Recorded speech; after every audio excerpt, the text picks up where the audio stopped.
Հարգելի ներկաներ, սիրելի ժողովուրդ, հատուկ ուզում եմ ընդգծել, որ վերը բերված բյուջետային հաշվարկների մեջ որևէ կերպ արտահայտված չեն անշարժ գույքի հարկի հաշվարկները։ Սա հատուկ եմ ընդգծում, որովհետև անշարժ գույքի հարկի բարեփոխումների այն ժամանակացույցը, որն ընդունել ենք, ոմանք փորձ են անում շահարկել իբրև պետական բյուջե լցնելու միջոց։ Բայց այս մեղադրանքը եթե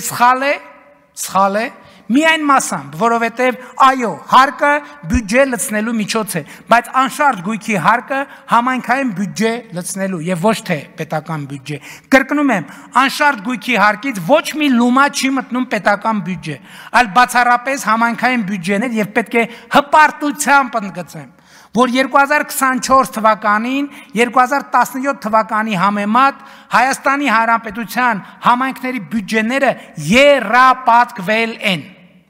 Ընդ որում, ոչ միայն անշարժ գույքի հարկի հաշվին։ Օրինակ, տեղական վճարների տողով համայնքների բյուջեները աճել են շուրջ 276%-ով, 18 միլիարդ դրամով կամ,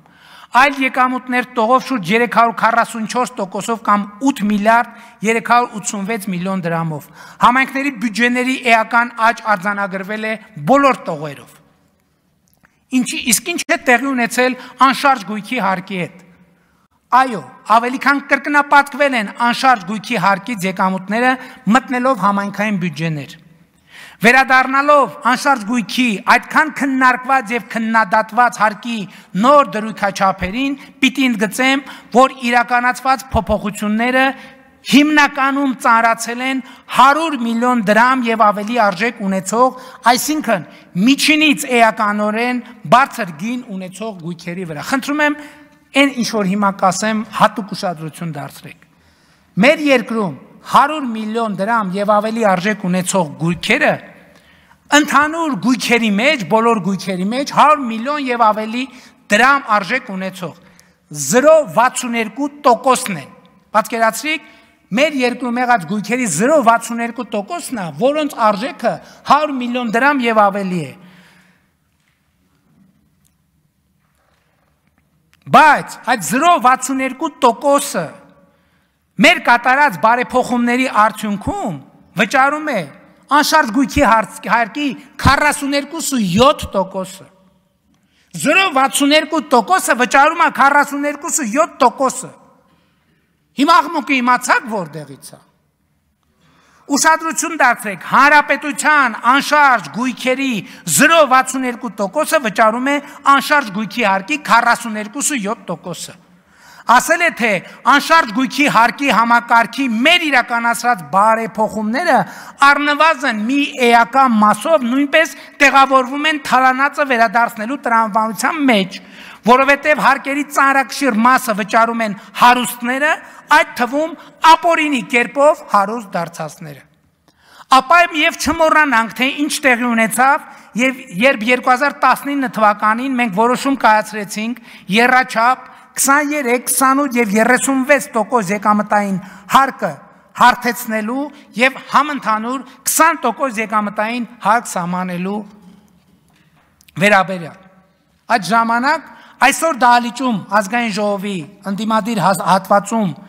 տեղ ունեցող բազմաթիվ ընդդիմադիրներ մեզ մեղադրում էին սոցիալական արդարության սկզբունքը խախտելու եւ հարուստներին աջակցելու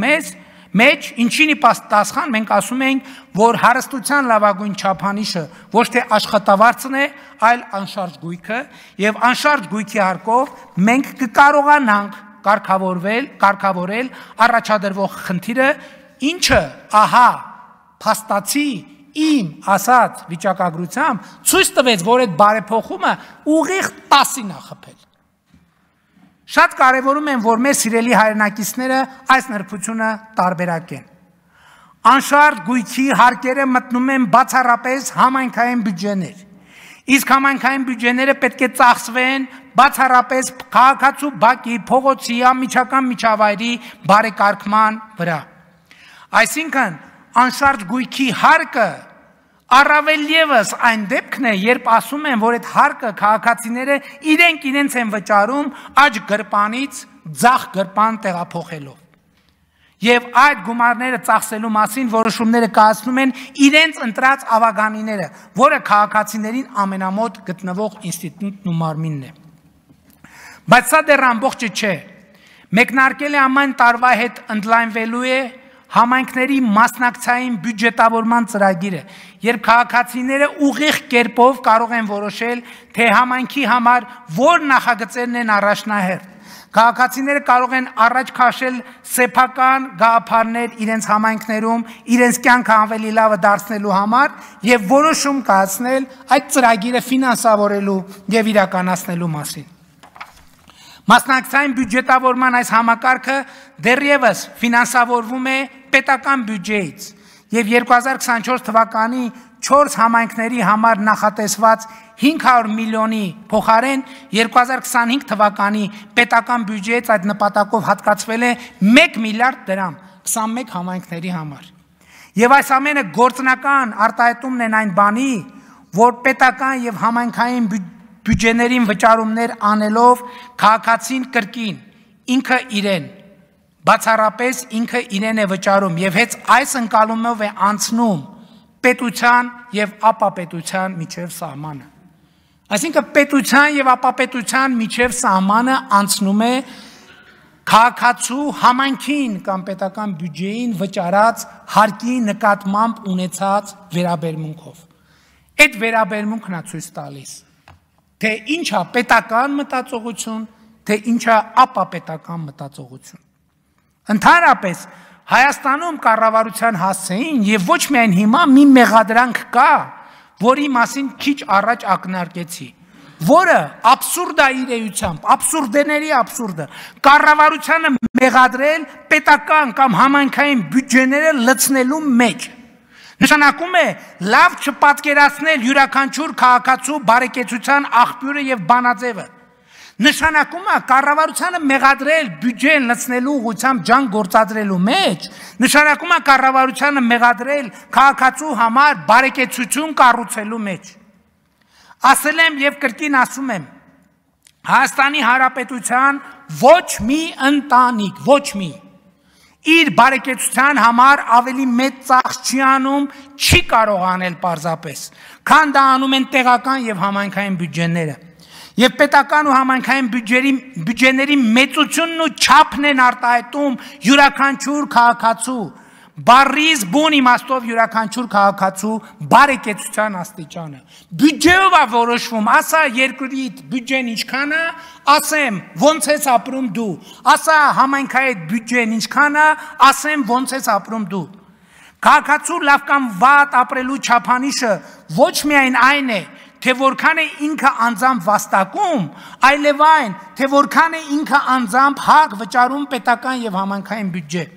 Որովհետև հնարավոր չէ լավ ապրել ցեխակոլոր ճանապարհներ, մութ ու խավար փողոցներ ունեցող, ծառից ու ծաղկից զուրկ, զբոսայգի ու պուրակ չունեցող, խմելու եւ ոռոգման ջրի համակարգեր, կոյուղի չունեցող բնակավայր։ Հնարավոր չի տեղ լավ ապրել։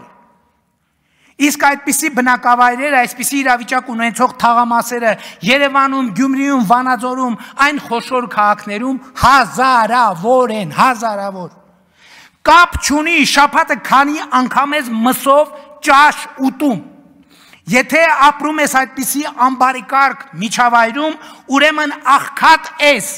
Ուզում ես օրը 6 անգամ մսով ճաշ կեր։ Եթե տեղ ես այդ միջավայրում ես ապրում, ուրեմն աղքատ ես։ Ուրեմն բարեկեցությունը քեզնից հեռու է այնքան, ինչքան Պլուտոնը արևից։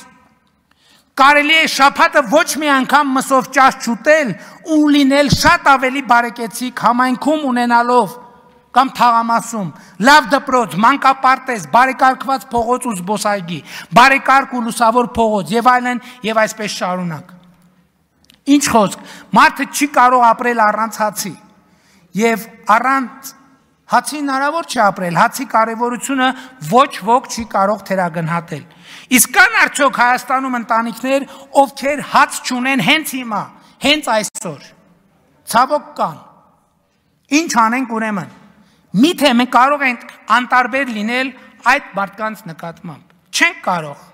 Եկեք ուրեմն գնանք եւ հաց տանք նրանց։ Այսօր տվեցինք հացը։ տանք այսօր հացը, վաղը գնանք տեսնենք, թե ինչա փոխվել նրանց կյանքում։ Կտեսնենք մի բան, որ վաղը նույնպես նրանք չունեն այդ հացը։ Մենք վաղն էլ չենք կարող անտարբեր լինել։ Վաղը եկեք նորից տանենք հաց տանք նրանց։ Երրորդ օրը եկեք գնանք տեսնենք ինչ փոխվեց նրանց կյանքում։ Կտեսնենք, որ նրանք կրկին հաց չունեն։ Երրորդ օրը նույնպես չենք կարող անտարբեր լինել նրանց վիճակի նկատմամբ։ Երրորդ օրը նույնպես տանենք հաց տանք։ Չորրորդ օրը գնանք տեսնենք, թե ինչ վիճակում են նրանք։ Կտեսնենք, որ նրանք էլի հաց չունեն։ Նույնը կկրկնվի 5-րդ օրը, 6-րդ օրը, առաջին ամիսը, 6-րդ ամիսը, առաջին տարին, 6-րդ տարին, 10-րդ տարին, եւ սա երևում է նաեւ պաշտոնական վիճակագրության։ Ավելի քան 10,000 ընտանիք Հայաստանում, 10 եւ ավելի տարի անապահովության նպաստ են ստանում Հայաստանում։ Շատ լավ, հաջորդ հարցը, բա այդ հացի համար ով է վճարում։ Բա այն չենք ուզում, հարկ չենք, ընդեղ չենք ուզում, հարկ տանք, ընդեղ չենք ուզում, հարկ տանք, ընդեղ չենք ուզում, հարկ տանք, չենք ուզում։ Ով է վճարում այդ հացը։ Շատ լավ, մի տեղից տալիս ենք։ 10 տարի լավ թե վատ այդ մարդկանց ինչ որ հաց ենք հասցրել եւ ինչ ենք փոխել այդ մարդկանց կյանքում։ Ընդամենը մի բան, մենք ընդամենը 10 տարի նվաստացրել ենք այդ մարդկանց, իրենց դարձրել ենք կախյալ